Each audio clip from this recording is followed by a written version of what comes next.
All right, welcome back, everybody. Let's get back to the lecture mood. I hope the break was useful to relax a little bit. So what we've done so far is the logical level. We know what a cube is. We know it can be displayed as a facts table, as a cross-tabulated view, or as an original cube. And we saw you can slice, dice, roll up, drill down, pivot, aggregate, and so on and so on. So now we are looking at the physical implementation. So I already showed you the layout with the star schema, or for the power users who love normalization, the snowflake schema with multiple levels of satellite table. And what you can do then, if you want on the opposite to denormalize things a little bit, you can also merge back the satellite tables into the original facts table. So of course, that facts table then is a denormalized facts table, and you recognize that because you have multiple columns for every dimension. For example, you might have continent, country, city, but this is actually one dimension, right? So the value is in city, and country and continent here just come from the normalized, for the denormalization from the satellite table, right? Okay, so let's query things. How do we query cubes? Let me first start on the high level by telling you there exists a language for querying cube, right? So SQL is for tables, JSONic for trees. We have Cypher and Sparkle for triples, for graphs, and we have MDX for cubes, which means multi-dimensional expressions. It looks a lot like SQL, but I'm keeping that for later, and I will not bother you too much with that except on just one example, because again, that's a lot of material already. So we are just going to focus on SQL. So you need to understand that SQL is not a native language for cubes. It's a physical implementation of cubes. This is very important. MDX would be the logical language that people can use, but SQL is only a physical level. So you see all this hierarchy of levels that from the point of view of a relational database, the physical level is the disk, the physical disk, and probably implemented in C++. But from the perspective of Rollup, the logical level is the cube and MDX, and SQL becomes the physical implementation, and the relational database becomes the physical layer. In a way, the relational database is the hard drive of the data cube database. Okay, having said that, if we take that as an example of facts table with 3 columns, the date, the product sold, and the customer to whom it was sold, and the quantity, and then I have satellite tables, one for each dimension. See 3 dimensions here. Date, product, customer. For each one of them, I have a satellite table with more information. So for example, for the date, it tells me the year and the quarter. For the customer, just the information. For a product, the brand and the price. So the first thing you can do is first you look at the facts table. So you select everything from that facts table. You can join it with the satellite tables, right? It's very easy. Just use multiple tables in the from, a satellite table time t, and the facts table says S, then the joining criterion, which is the foreign key equals to the primary key. And then you can replace the date with the year, right? By projecting on t.year. So now what we did is we replaced the date with the year, right? That's the sort of things that you can do. Okay. But for the purpose of what I'm going to show you now, the implementation, this is something I did this year. I dropped the satellite tables and bring it into the fact table. So now the fact table I'm actually going to use has the year, the brand, and the customer, and not this original version.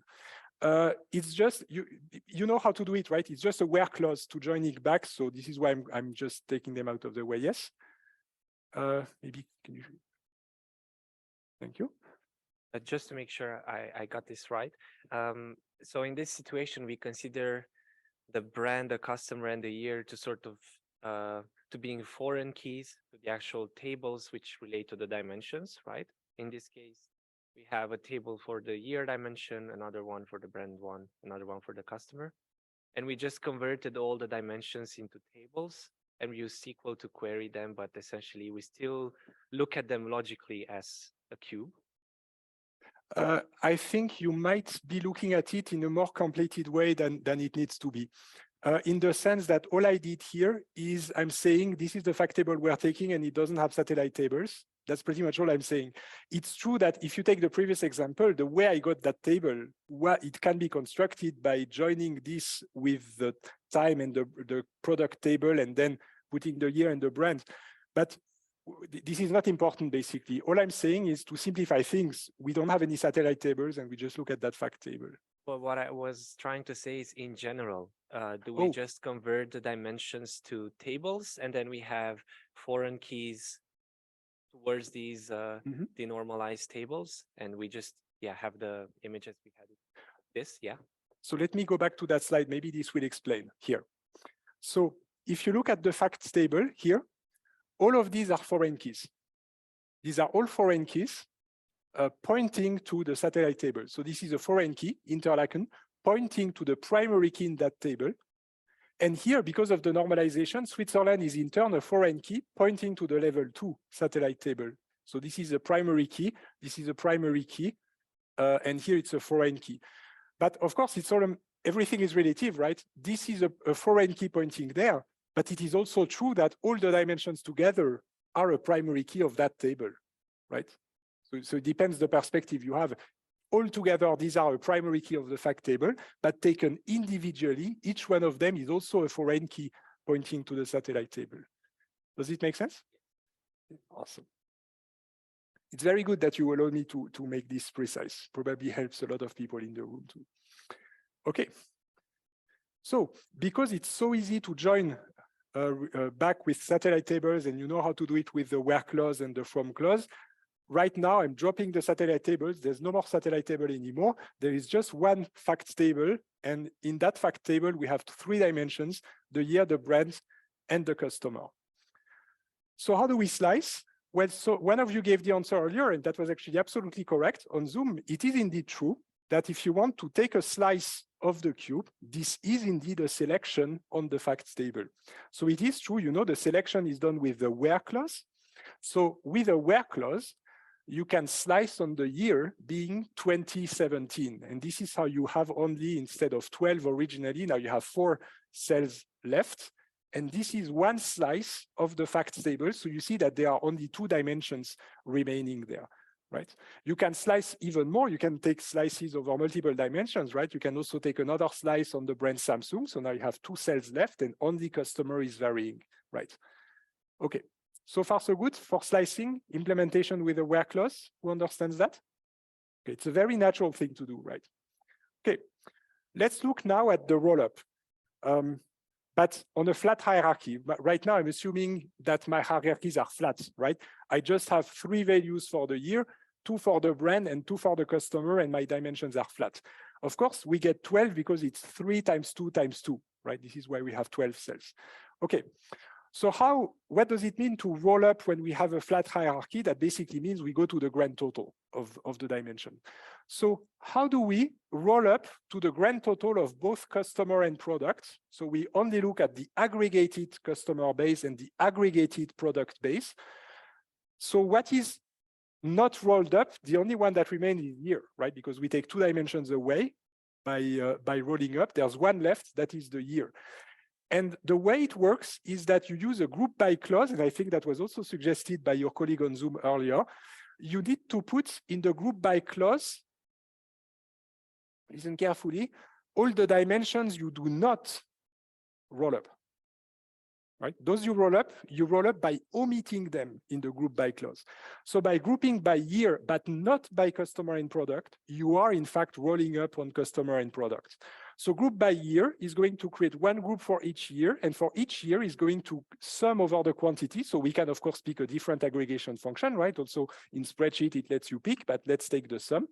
And then you can compute, did I get it right, 11? Let's see. We aggregate over this year. So 1 plus 2, 3, plus 5, 8, plus 3, 11. We're good, okay? And I think I got the others right. So then 14 for the sum of the next 4 and 9 for the rest. Who agrees with that? Okay, so now we have the year that we keep complete and we have rolled up over the customer and product because now we only have the entire table.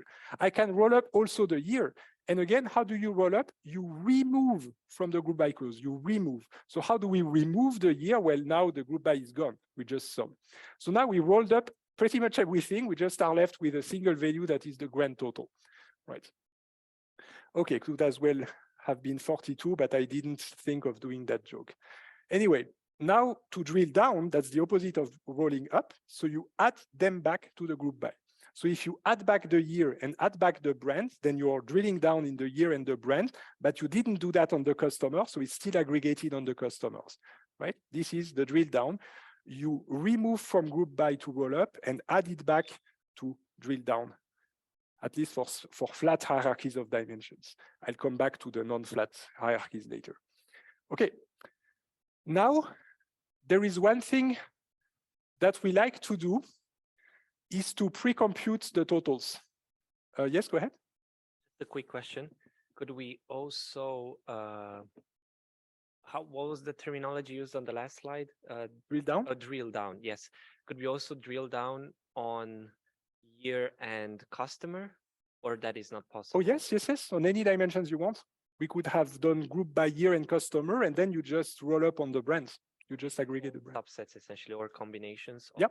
And any subset of the dimensions. Okay, okay. Yeah. You just pick the dimensions because it's flat hierarchies, right? So it's binary for every dimension. Either the dimension is rolled up or you drill down. So you have the power set basically. So there's 8 ways that you can do it basically. Okay. And speaking of that, because this is actually going to probably make things even clearer, you remember that when we have these cross-tabulated views, we like to show the totals. Remember, with that third line with the underlines and then the L shape for the total of the dimensions. So what we love to do in SQL is pre-compute these intermediate totals. So the way you do that is that you first have your query that only drills down in the year and brand, but not customer, right? We only consider year and brands. So there you have these 1, 2, 3, 4, 5, 6 values, 3 times 2. Now let's compute the subtotals per year. So it aggregates on the brand, but for the year 2017, 16, 15, these are the results. Now, if we want to only drill down in the brand, but aggregate the year, we remove the year and put the brand back. So we get the brand and the quantity. And the grand total, we roll everything up. So we remove everything from the group by, have 1 quantity left. Can we get that in a single table? The answer is yes, because we can add nulls in there. So by adding nulls everywhere, for example, here I have the both drilled down. Here I have the 3 years, here the 2 brands, and here the grand total. All I did is add nulls, right? And then I can take the union because now they have the same columns, right? So I take the union of this. So this is all the detailed value drilled down. This is the intermediate totals by year, the intermediate totals by brand, so the row totals and the column totals, for example, and here the grand total on the bottom right. And you see this is all in the same table. It turns out that the designers of PostgreSQL and actually many other products, they know that people are using cubes on top of relational databases. So guess what? They found a shortcut for that because that's very inconvenient to write. So when you want to do group by group by group by, but only the key is changing, you can actually use this abbreviated shorthand of grouping sets. So this is the same thing. Instead of doing this union, you just say group by grouping sets, and that does 4 group bys. 1 on year and brand, 1 on year, 1 on brand, and 1 on nothing. And you get the same table. For whom is that clear? Okay. But you know, computer scientists are lazy because this is a power set. How can we do better than that? We can do better than that. Group by cube, year brand, which is itself a shortcut for this, which is itself a shortcut for that. So this query here, this is doing exactly the same thing in this super compact form. We just, there's a parenthesis too much on the left, don't worry. So we select the year, the brand, and some of the quantity, group by cube, and this cube is going to basically add these extra rows here with the intermediate totals filling with nulls. For whom is that clear? For whom is that not clear? Okay, so bonus question, if I have n dimensions here, how many grouping sets will I get? 2 to the power of n. Great, you're computer scientist. Awesome. You had a question also? Oh, that was your question. Okay, so yes, that's 2 to the power of n. So now you understand, if you do it on everything and put the 3 keys in there, then you get 2 to the power of 3, which gives you 8. Right? Then you get all the intermediate totals. Okay, again, the goal is here to pre-compute. Typically, you're going to store that somewhere, and then you don't need to compute it again. When the query comes and the user is cross-tabulating in the spreadsheet, you already have the numbers pre-computed. which is quite convenient. Now, this is the same thing as here, but just displayed in this very nice and fancy cross-tabulated view where you have the subtotals by year here and the subtotal, sorry, by brand here and by year here and the grand total over there. You can check. These are 3 times 4, 12 values. This is exactly the same thing, but here it's the fact table. And here, this is what the end user sees in their spreadsheet. Okay. Now, just for the fun, what if we click on customer, all customers, and change that to just Peter? Well, it changes the numbers, right? And again, it's magic. It works in the spreadsheets. So if I change that to Peter, then the numbers, of course, are lower because that's only Peter now. And here, that was the all customers. I can also pivot. What does it mean to pivot? It just means that you change the dicers. That's called pivoting. So now I'm bringing the customer to the rows. I'm keeping the brand on the columns, but I'm bringing the customer to the rows and the period goes back as a slicer. So I slice on 2017 and I take the customers and then I again have my total over the customers, total over the brands and grand total right there. Okay, for whom is that clear? And this is done with the real data that we had before. So normally the numbers should be correct. If they are not, of course, just let me know. Okay, but now we're left with one thing that we didn't implement because what I've done here is with flat dimensions. How do we see it's flat? We see it's flat because here all I have is the dimension, I have the domain, and this is just a flat list of members. There is no hierarchy in there, it's all flat. The same here, it's all flat. It's a flat list of customers. But we saw that dimensions can be fancy and you can have these whole hierarchies of dimensions. So the typical example is the location where you can have the whole world map as a tree of locations. And you could have that sort of view, right? So here we have a flat hierarchy right here, but here we have a fancy hierarchy. How do we implement in SQL the computations of these intermediate totals pretty much in the same way we've done with the power set earlier? Well, look here at the what it means if we look at the denormalized fact tables, right? If you have a hierarchy of dimensions, typically you're looking at a snowflake schema with multiple levels, right?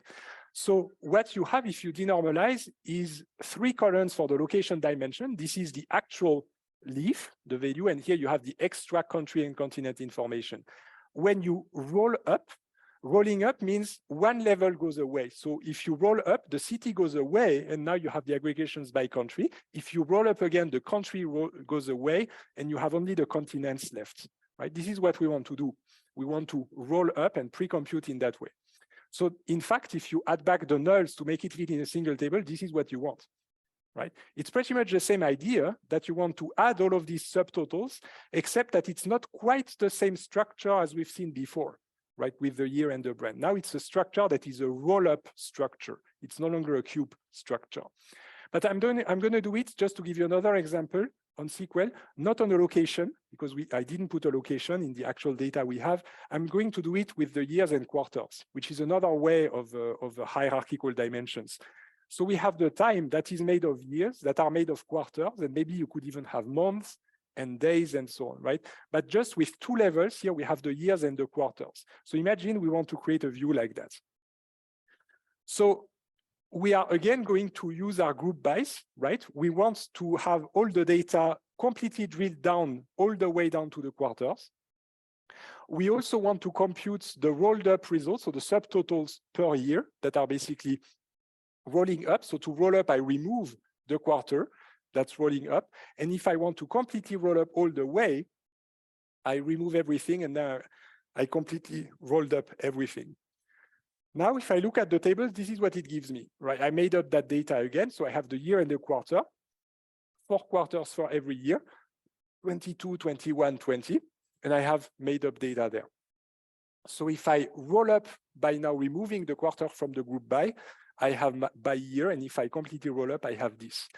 Okay, we can add the nulls back again to make it fit together, take the union of that, and now you know how do we abbreviate that with group by grouping sets. Exactly. What are my grouping sets? Well, it's going to be year, quarter, then year, and then nothing, right? These are my grouping sets. Guess what? There's also a shortcut for that, but it's not group by cube, right? Because if it was group by cube, year and quarter, what would also be there that is missing here? The quarter, group by quarter, but you see quarter is not there. Why is that? Because now we are looking at a single dimension that is hierarchical. That's the difference. Before, when we had group by cube, we were looking at 2 dimensions that are both flat. But now it's a single dimension. So this is a roll-up structure. So you can probably guess what it's going to be, group by roll-up, exactly, year, quarter. So bonus question, if there are n levels here, so n keys on which I group, how many grouping sets? Yes? N plus 1, exactly, it's linear. This is indeed n plus 1. Just imagine when you roll up that you come from, I don't know why I always look at the green screen expecting to see the things, but this is not how it works. So you start from here and you basically go all the way like this. You roll up, roll up, roll up all the way from the right to the left. This is why you have n plus 1. Why? Because you have the empty 1 too. That's why n plus 1. Okay. Wonderful, right? So this is the beautiful implementation in SQL. So I did the case of 1 dimension where you compute the subtotals with a rollup. I did the case of several dimensions which are flat. I can let you try it. It's more complicated to get the general case of multiple dimensions that are also multiple hierarchical dimensions. As you can imagine here, it's more complex. I'm also not sure if they actually have a shortcut for that more complex case, right? Okay. Now, as a promise, I wanted to show you this MDX example. You will not be very surprised, actually. It looks like SQL, doesn't it? So select from, but the things you probably notice is 3 things, actually. The first thing you notice is the square brackets around all of these names. This is basically how it's done in MDX. These are the names of the dimensions and of the subtotals and so on. Even the cube, this is all put in square brackets. That's just the design that they picked, right? The second thing you noticed is the dot notation, which basically reflects the hierarchy of the dimensions. So here we have the location axis.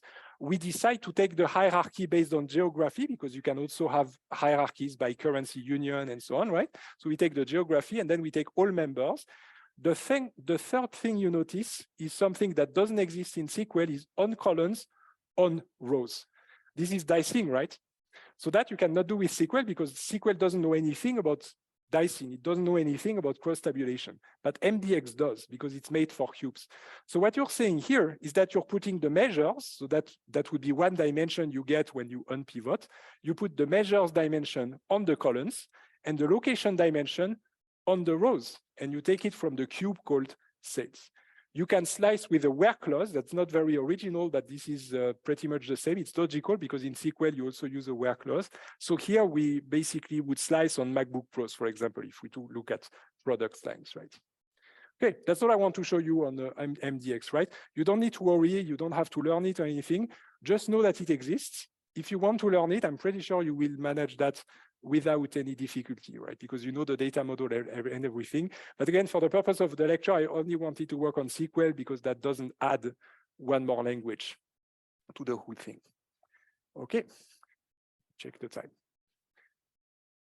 Well, we have time. There is one last thing that I wanted to show you. Syntax. We've seen that there is syntax for tables, right? CSV. We've seen that there is syntax for trees. JSON, XML, YAML, and so on. We even have binary formats. We saw that there is syntax for graphs. We have RDF over XML, we have JSON, RDF, we have turtle, and so on. So we have also syntax for graphs. Guess what? There is also a syntax for cubes. And I'm going to show it to you because it's actually pretty important at the moment. It's actually in a growing use across the world. I'm going to take the example here. It's one of the many places where this is done. It turns that this whole thing with the data cubes and dimension hierarchies has a use case in financial accounting. How do you file tax return as a company to the tax office, or how do you report if you're listed on a stock exchange to, in this case, it's the European Securities and Markets Authority. In the US, it's the Securities and Exchange Commission. It's mandatory when you're listing on a stock exchange to report the data. It means the balance sheets, the income statement, the cash flow statement, and so on. And 10 years ago, some countries started making it mandatory to report it in a machine-readable format called XBRL. And in fact, what this format is pretty much what we're seeing today. Is basically that sort of views that now you're familiar with, right? We have one dimension that is here, the financial period, and here we have a hierarchy. So in that case, it's a hierarchy of financial positions, right, for the balance sheet. But this is basically a dimension. So this is a dicer on the financial positions, and this is a dicer on the time, right? And so we have this format XBRL that is based on XML, that is required in many countries already, in the US, in Japan, in Australia, India, China also joined. The EU is joining with ESMA. It's also used for the climate change, fighting against the climate change for the mandatory disclosure. So you might have seen that the Federal Council in Switzerland is introducing mandatory reportings. And XBRL is also mentioned in the accompanying letter of the Federal Council. So this is all what we're seeing today is really a practical use by institutions, right?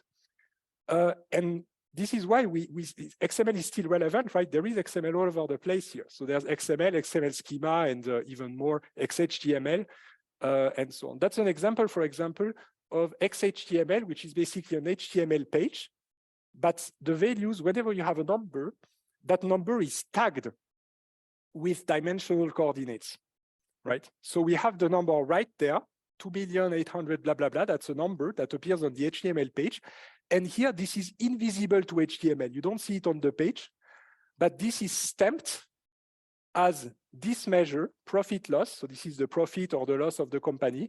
And you have links to the units, probably US dollars or euros or whatever, and the context that has the other dimensions. So you see, this is all hidden. Of course, no business user is actually seeing that. Only the computer scientists and the engineers are, because they know XML, so they produce that.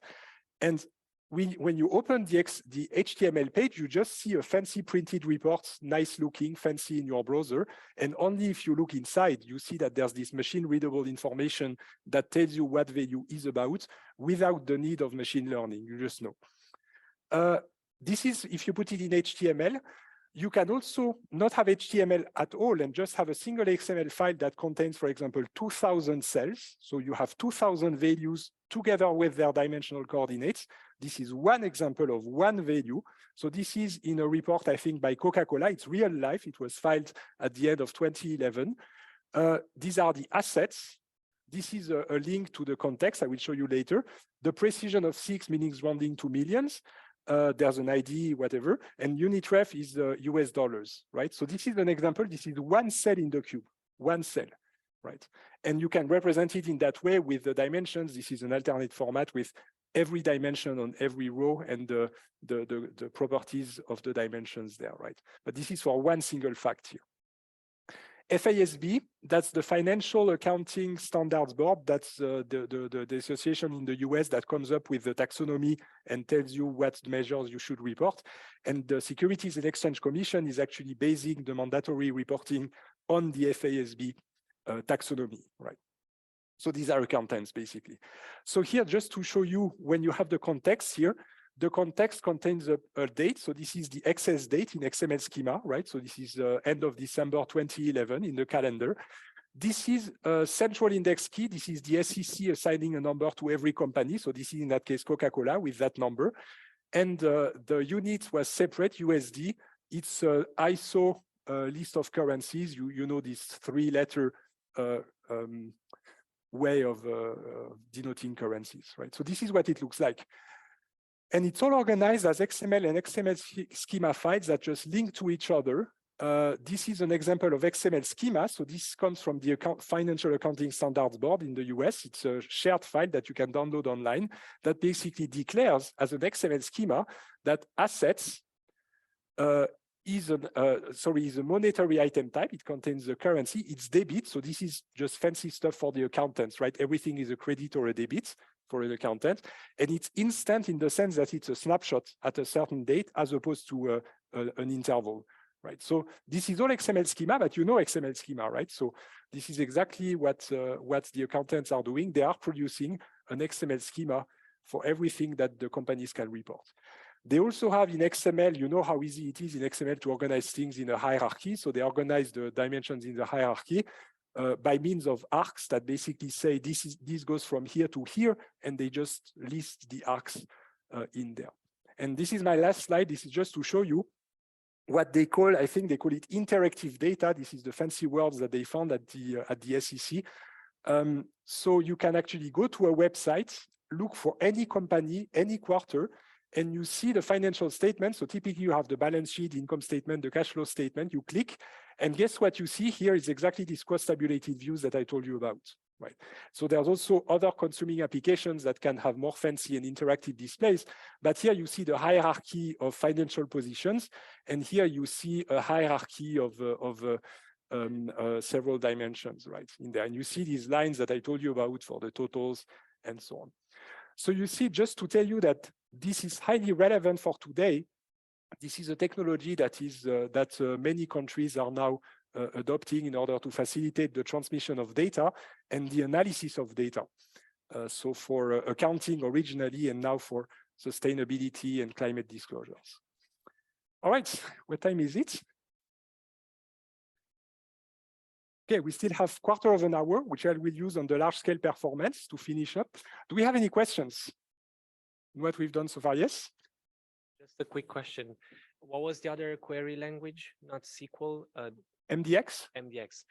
Does that also actually use an RDMS kind of structure on the physical layer, or does it have its own type of physical implementation for the data? It can use anything. The reason is data independence. If you look at it from a data independence perspective, what do you have? You have the logical model of data cubes. You have the syntax that you can import from, this one. And then you have the language MDX. MDX can be implemented on Rollup, Mollup, or whatever you want. It really doesn't matter, but this is exactly the same for SQL. You can implement SQL on top of a file system on a local drive like PostgreSQL. You have Spark SQL that you implement SQL on top of a distributed platform, reading HDFS. So it's very, very important. It's almost a central idea in this lecture, data independence. You have these logical levels, and every logical level is decoupled from the physical levels below. So MDX can work with SQL. It can also work with a native implementation. This all works. The same goes with JSONiq. You can use JSONiq with RumbleDB on top of Spark. It also works on top of a document store without any problem either. Okay. Any other questions? Yes, go ahead. Maybe you can throw the catch box. So I assume that since we are drawing a equivalence between the RMDBS and the data cubes, there is some kind of a uniqueness. And then which system takes care of ensuring that we only add unique rows to the Oh, because of consistency and redundancy? So can you there was a bit of noise. I didn't catch your question. So, I'm just wondering, how does the insertion work in terms of the physical layer to the data? That's okay. So here too, you could consider that you can have several ways of flavors of cube databases. In the case of Rollup, you do not insert anything because this is the idea that you just pour over the data in a night or every month, and then you don't touch it anymore, right? So this is the general idea. But I could totally imagine people who would build an OLTP version of a cube database, that you can have cubes and you write to cubes and you update cubes and so on. I'm not really aware of anything today. I'm pretty sure it will exist someday, this way of doing things. So you could also, this is again data independence, right? You have your model and you have the Rollup flavor and the OLTP flavor. So this is why you don't really, once the data is there, you don't need to insert anything.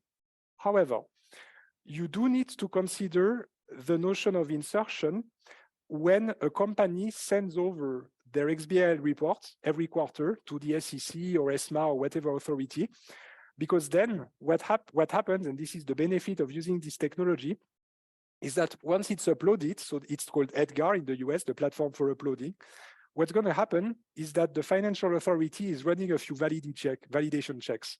For example, they can check that in the balance sheets, you have the assets that match equities and liabilities, for example. So you can have that kind of checks. And this is done when you file your reports to the financial authority.